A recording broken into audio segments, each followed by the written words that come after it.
The day before, several film crews of Channel 1, including Irina Kutsenkova's group, were working in the Special Operations Zone.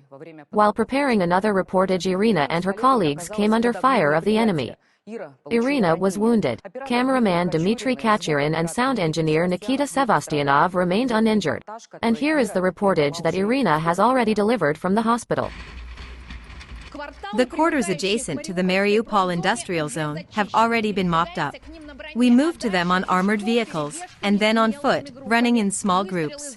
Shots are being fired all the time. The flags of the Marines and the Donetsk People's Republic have already been hoisted here. Now we are working at the Ilyich Works. We came here together with our units. Here in one of the workshops they are already tightly entrenched, but the heavy fighting does not stop. To get out of here towards the rear, we have to wait it out, because the Russian aerospace forces are hitting the enemy. The officers report on the situation to Lieutenant General Andrei Mordvichev, commander of the 8th Army. He not only leads the operation from his command post, but also travels to the positions himself to fully understand the situation in the battle zone. Sector 11 mopping up completed. Sector 13 enemy tank is observed. On which side is the strongest resistance? The enemy moves mostly from Sector 18. General Mordvichev knows every inch of this industrial zone. The Ukrainian army is surrendering, and a battalion of the 36th Brigade of the Ukrainian Marines withdrew from its positions near the Ilyich Works a few days ago. The Nazis in the industrial zone are in agony, making pointless attempts to break through. They are taken prisoner. One such breakthrough was last night, which resulted in dozens of nationalists in the hands of our military. But most of the neo-Nazis were destroyed. The Mariupol Iron and Steel Works, named after Ilyich, is a giant enterprise, the largest industrial enterprise in Donbass and the Azovstali region. There are dozens of shops, huge underground warehouses and communications, its own railway network. For years, the Nazis prepared and brought here tons of weapons and ammunition, food and water. The area of the facility is, of course, huge, 15 kilometers long with all the industrial zones, 3 kilometers wide, dense industrial buildings.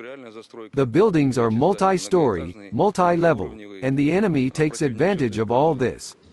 We move forward warehouse by warehouse, building by building, workshop by workshop, and if there is resistance from the enemy, he requests artillery and aviation strikes, uses his firepower, and delivers a blow. From here, from forward positions, the military transmit coordinates of targets in the industrial zone to pilots and artillerymen. The latter work at a distance, not hiding in the residential areas of the city.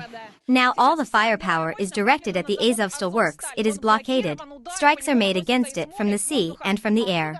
The artillery operating from here are the 122 mm self-propelled artillery units Glastica. Another difficult area is a large waste heap adjacent to the Ilyich Works in Azovstal. For many years, industrial waste was dumped here. The surface is soft, and large caliber shells simply sink into the heap and do not cause the expected damage. We have to work point by point with drones on the enemy's manpower. Now I'm in Donetsk. A lot of pictures have been taken, and doctors are still extracting shrapnel. I have never thought that I would be making a report from a hospital bed. Everything is fine now. Irina Kutsenkova, Dmitry Kachirin, and Nikita Sevastyanov, Channel 1, Donbass.